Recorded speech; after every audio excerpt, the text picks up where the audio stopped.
존경하는 국민 여러분, 명장이 수신 전사 불가능 장영수 작가입니다.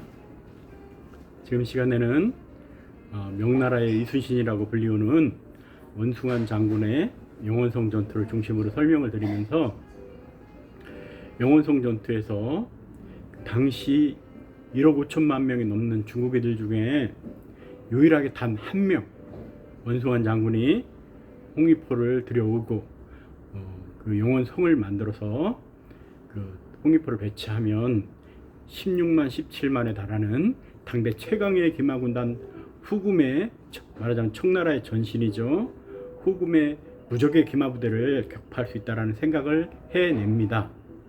원숭안 장군은 장작가가 판단했을 때 이순신 장군님의 한 절반 정도 뛰어난 군사적 재능을 가지고 있었던 명장이고요.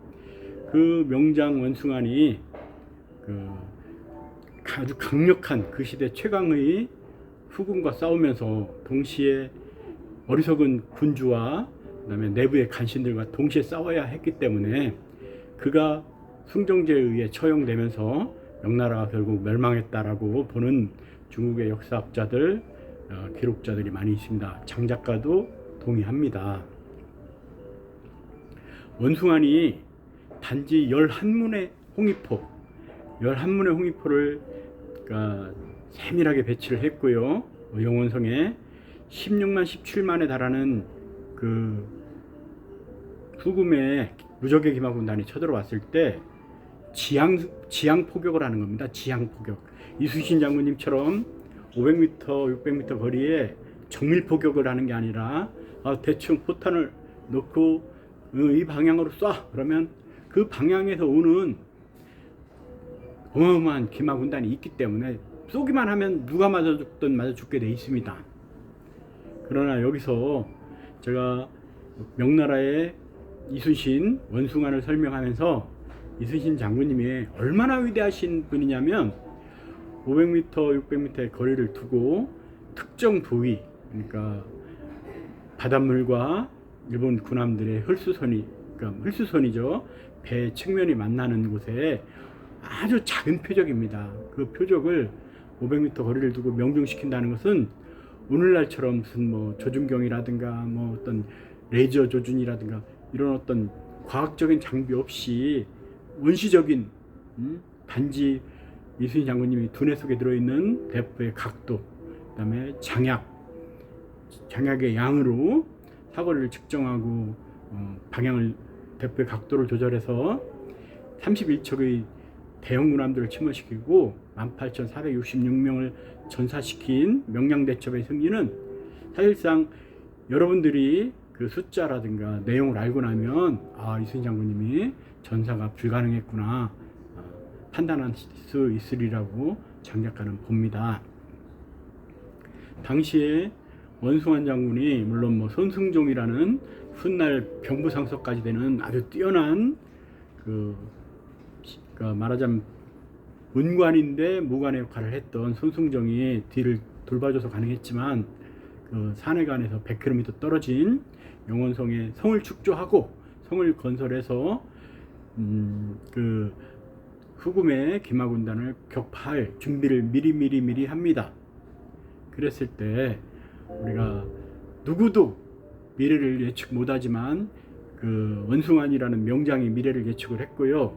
서양의 군사 금원의 승리는 미래를 예측하는 장군에게 찾아오지, 미래가 나타나고 드러난 다음에 부랴부랴 행동하는 장수에게는 승리는 미소짓지 않는다. 서양의 군사 금원입니다. 그러니까 11문의 홍위포, 사거리가 당시 1.2km였다, 700m였다 분분하지만 중요한 것은 지향 사격. 이 방향으로 그냥 쏘면 됩니다. 이 방향으로 또 쏘면 되고, 어떤 의미가 있는 거냐면요, 이순신 장군님이 왜 수학의 천재고 대포 탄도학의 천재고 대포의 귀신이냐면요, 이렇게 천자총통을 지향 사격으로 해서는 절대로 일본의 대형 군함들 침몰시킬 수가 없습니다. 그 사실을 발견해낸 일본의 군사학자들이 이순신을 수학의 천재라고 부르는 거고요. 13척에 실린 파노선의 포탄으로 31척 대형 군함을 침몰시키고 18,466명의 일본군을 전사시키고 조선 수군은 34명 전사하면서 승리했는데, 누가 봐도 노량에서 85척의 판옥선 함대를 지휘하는 이순신에게 일본군 설령 하버드대학교 경영학 박사님이 역사에서 리더를 만나다 234페이지에 노량대첩에서 일본군이 6만이라고 기록하셨는데, 장 작가는 5천이라고 판단하지만 6만이라고 판단해도, 가정해도 조선 수군의 대포가 208문에서 1360문으로 늘어난 상황에서는 30분도 안 걸릴 거라고 저는 봅니다. 6만 몽땅 물귀신데도 그들이 탄 군함들 몽땅 침몰하는데 30분이면 충분하다, 장 작가는 판단하고요. 그 사실을 연세대학교 기계공학과 3학년 대학생도 장 작가하고 한 30분 대화를 하고 수학 공식으로도 설명이 가능하다. 13척에 실린 판옥선의 대포가 10만을 막아서 6시간 7시간 싸우고서 18,466명 전사 31척 침몰했다면, 조선 수군의 판옥선이 85척으로 6.5배 늘어나고 대포의 숫자가 208문에서 1360문으로 6.5배 늘어났다면 수학 공식으로 증명이 가능하다라고 연세대학교 기계공학과 3학년 대학생이 말했고요. 그 원적 상황도 제가 보관하고 있습니다. 그렇다고 봤을 때 장 작가가 국민들께 말씀드리고 싶은 거는, 그 원숭환이라는 장수가 일본의 군사학자들이 누르하치를 분진 협격, 그러니까 나누어서 진격하고 한꺼번에 모여서 공격하고, 그 기동 전략의 달인 그러니까 만주의 나폴레옹이었다. 누르하치가 인정할 만큼 아주 뛰어난 명장인데요. 누르하치라는 장수가 그가 남기는 유언이죠. 말하자면 기록에, 내가 25살에 군대를 일으켜서 단 한 번도 패전하지 않고 백전백승을 했는데 오직 영원성에서만 패전을 했다라고 말하고 분사합니다. 분함에 못 이겨서 풍신수길이와 같이 분사하는데 똑같은 겁니다. 그 원숭환이라는 명장이 없었다면 그 영원성 전투는 불가능했습니다. 그 판단을 해낸 원숭환이라는 명장이 존재했기 때문에 그나마 명나라가 명맥을 이어갈 수 있었고요.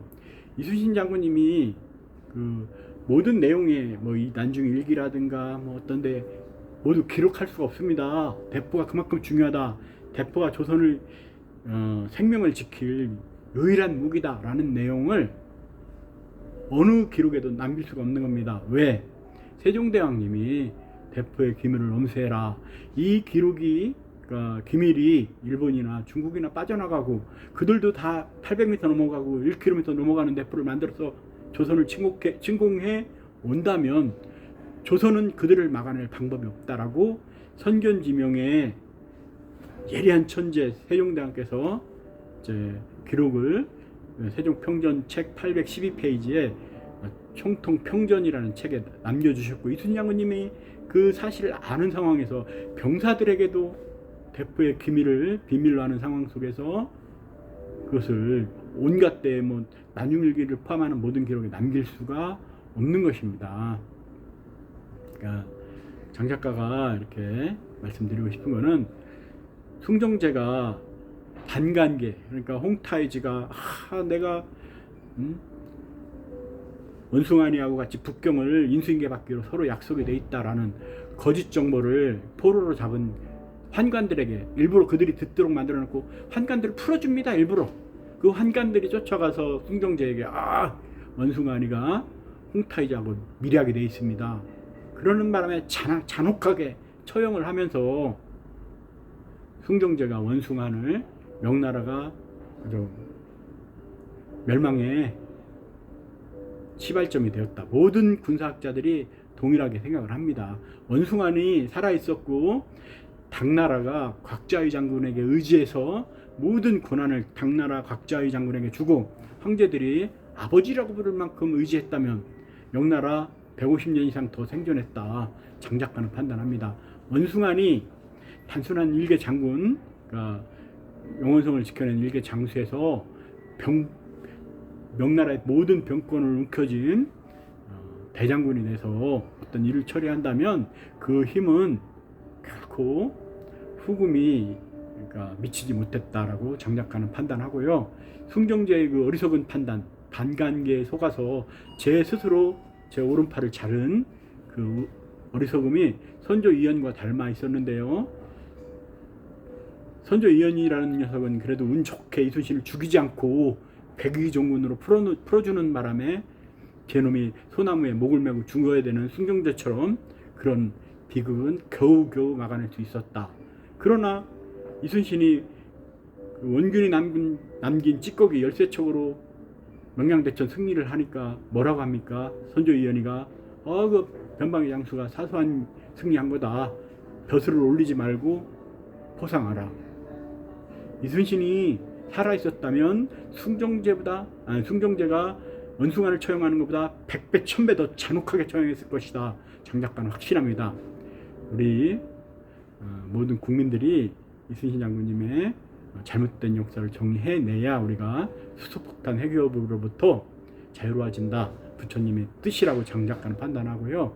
모든 국민들이 힘을 모아서 이순신 장군님의 잘못된 역사를 고치는 데 도움을 주실 것을 간곡하게 호소드립니다. 감사합니다.